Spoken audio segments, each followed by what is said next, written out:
Thinking of investing, working, or starting a business in the cannabis industry? We've got you covered right here on Plant Problems. Hosted by Tony Frischknecht, Plant Problems takes a different approach to cannabis than what you're seeing and hearing from the mainstream media. Come along with Tony and be in the know about how to invest, work, or start a cannabis business. Let's get the show started with your host, Tony Frischknecht. Hey everyone, and welcome to another episode of Plant Problems. As we get going here today, I want to share with the audience out there, guys, if you guys are listening to the podcast, it kind of looks funny on my video because I actually went to my annual skin checkup this morning, and as you can see here on the video, I'll explain. I've got 2 Band-Aids on me. I've got one on my forehead and one right below my Adam's apple on my neck. I had in my annual checkup, my doctor was concerned about a couple of moles that I had, and one was, of course, on my forehead, and the one underneath the Band-Aid on my neck here could potentially be precancerous. She wasn't extremely concerned, but you know, it's never good to hear anything from your doctor that has the word cancer in it, right? So, you know, this situation, as well as one last week that I had a very young lady in our family. She passed away at the age of 35, and she actually had melanoma that she found out about 3 years ago, and went to the funeral. It was extremely sad. Of course, you know, she was married, so now he's a widower. And it really got to me thinking more. Not like I don't think about it enough, but, you know, it got me thinking more about life as funerals do. They kind of, you know, maybe help you reprioritize things, think about the direction you're heading. And,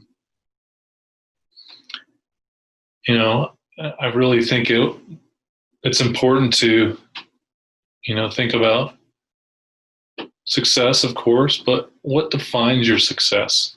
Okay. You know, sitting there watching,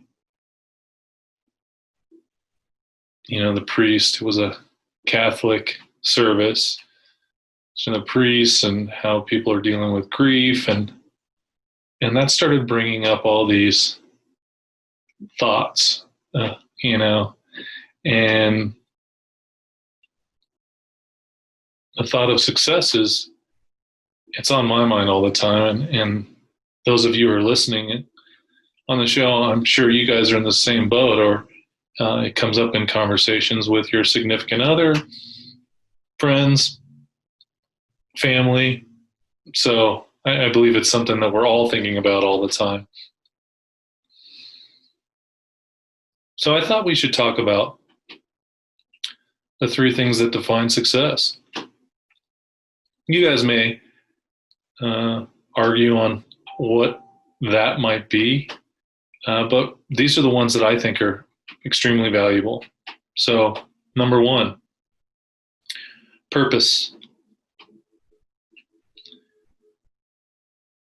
What is your purpose for either the occupation you're in or the company that you run? You know, what excites you to jump out of bed in the morning? I think that never gets talked about. You know, I've looked at it over since I started the podcast, and, you know, the things that excite me and goals that I have, and, you know, creating this content is definitely one of my purposes And one thing that I like to do for you guys, I do spring out of bed in the morning. I am ready for that, but I wasn't always that way. Finding what does that for you isn't easy. People say, well, you got to love it. You got to do this. Everybody's different. However, I love the cannabis industry. And so that has really driven me in the direction of finding my purpose for you guys and trying to create some amazing stuff for you guys to capture and use on a day-to-day basis is always on my mind. And so figuring out what that purpose is for you. Okay, number 2, contribution. Is your product or service helping society or helping specific people? People may argue with me about this, but I think it's a huge part of the purpose side as well. So when I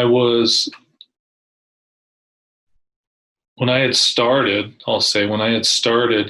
medical marijuana, one of the things I loved about it was delivering to the patients. I would drive anywhere from half hour to 45 minutes to a person's home. And back then you could easily look at me. I'm not a whole lot different now, except for I don't have a Band-Aid on my head. But I was bald. I was pretty clean dressed. And I showed up and I had a little medicine bag carried. Usually I had a couple different varieties of cannabis.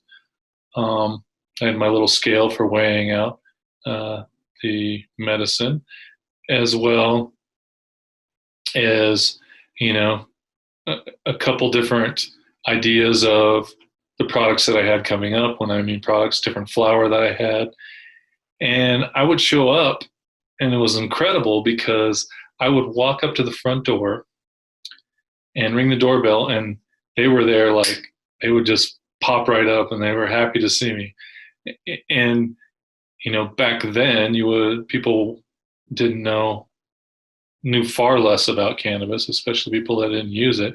And they would say, well, he's a drug head. Well, that was in the back of my mind a little bit too.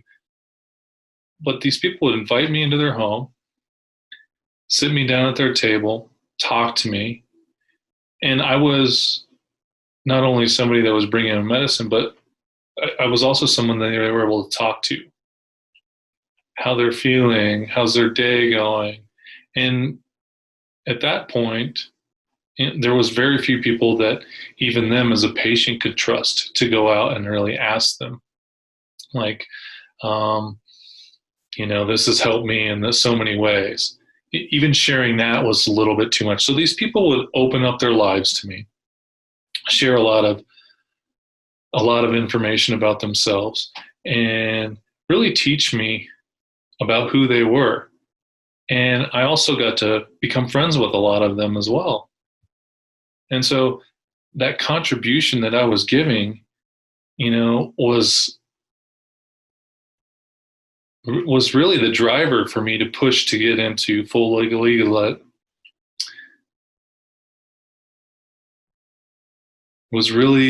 pushed me into full legalization, because I thought, well, I can help more people. So if you can find something that you're able to do that with society, that definitely makes up for the contribution side. And the more you can do, obviously the better.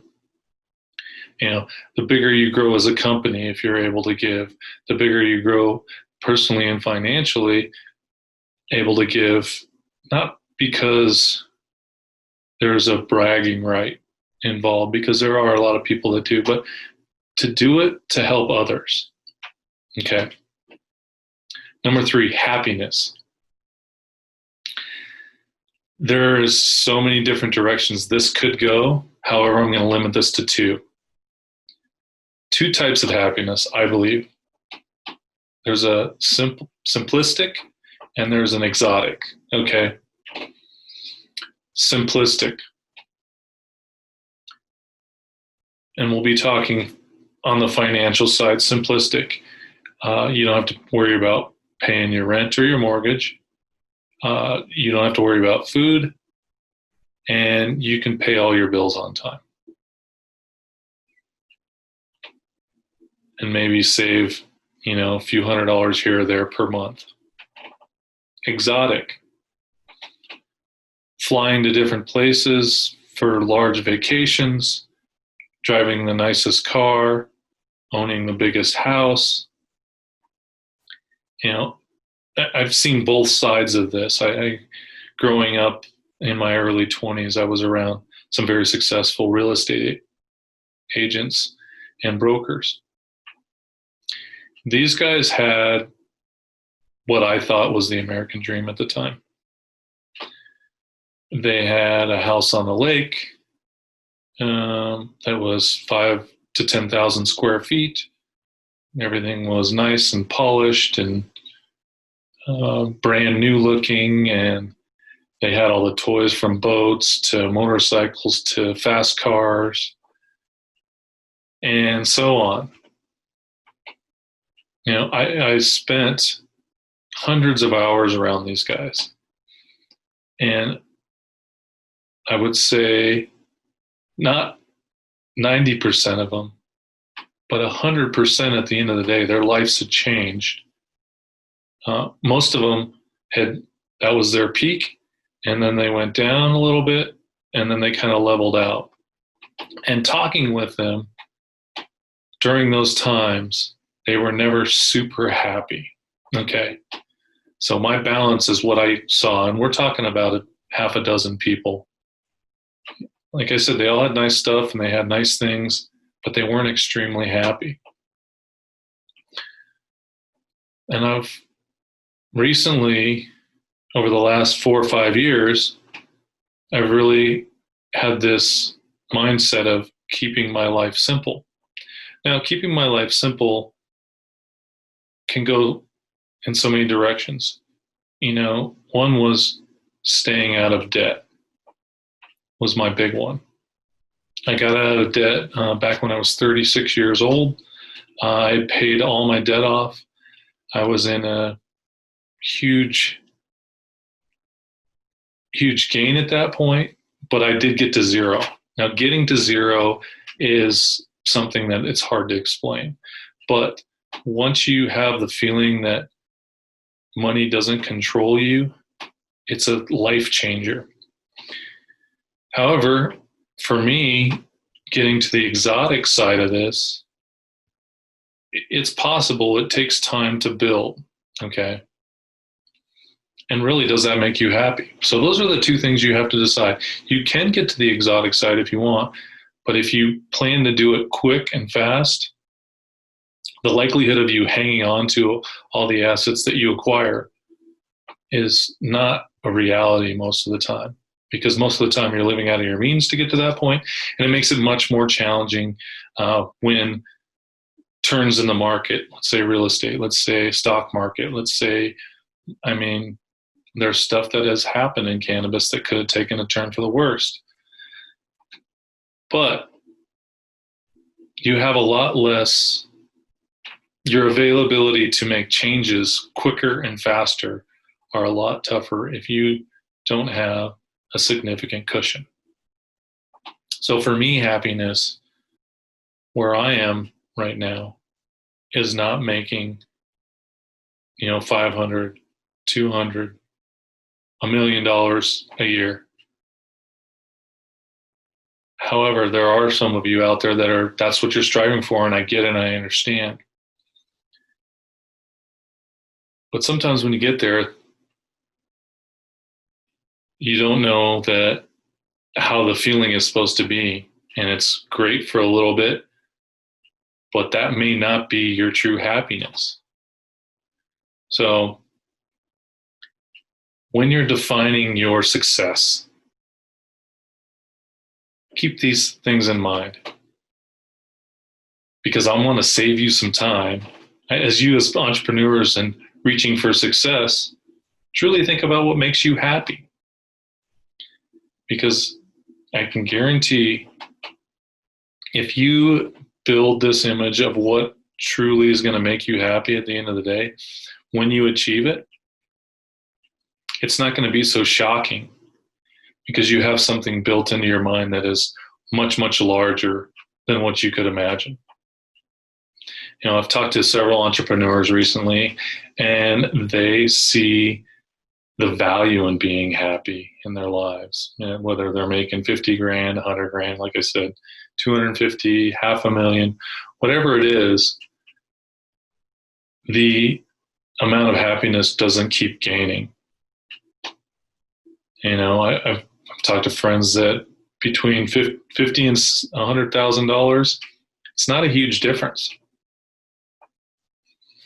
You can pay your bills, you can eat, and you can enjoy hanging out on a Saturday night, relaxing. It's pretty huge. So, guys, take this today, utilize it, write it down, make yourself a little goals map. This is what I see, the 3 things for my success, and go after it. See what makes you happy. And I also want to say that, for you of those, for those of you that are dealing with any health issues, especially during these times, I want to wish you the best, and I hope you're able to get through them. But I would like to say, and from the experiences that I've had over the last couple of weeks, if you do have any issues and you're worried about them, please go and get them taken care of so that you can be around for a much longer time. As a guy, which I am one, we tend to put things off. And I almost didn't want to do this podcast because of, the look of these bandages on my head and how I looked.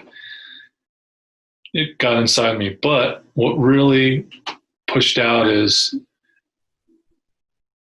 the information I shared with you here, but also not to be afraid.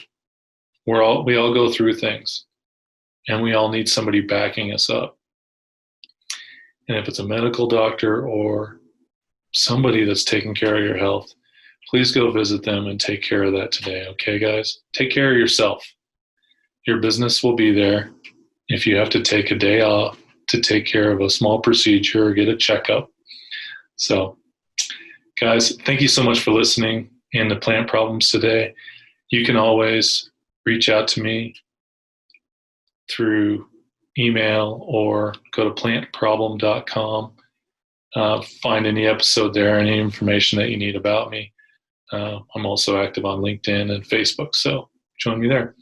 Thanks so much for listening today, guys. I hope you enjoyed these 3 things I shared with you on defining your goals to success. See you next time.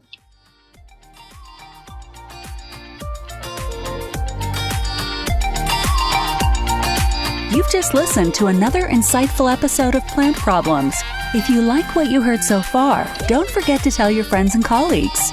For additional resources or to leave a review, head over to plantproblem.com. Join us again next week on Plant Problems with Tony Frischknecht. We look forward to having conversations with you as we go along this journey.